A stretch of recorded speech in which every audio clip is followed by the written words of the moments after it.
In this video, I'm going to teach you on how to add Google Forms to your Shopify store. Let's start this tutorial by going to Google Form website and then open your form, or you can create a new one if you like. For now, let's just use this form right here. Open your form and then next, publish it first for it to be available for everyone. After publishing it, then click on the three dots icon.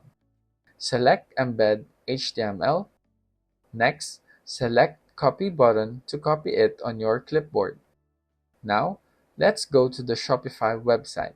Click the online store under the Sales Channels and then select Pages option. Next, you can add a page if you want. Now, add the title for your page. For now, let's just enter this title. Under the content, click the Show HTML button right here and then paste the copied code or link from your Google form. You can make some adjustments here if you want, like the visibility, set it to visible.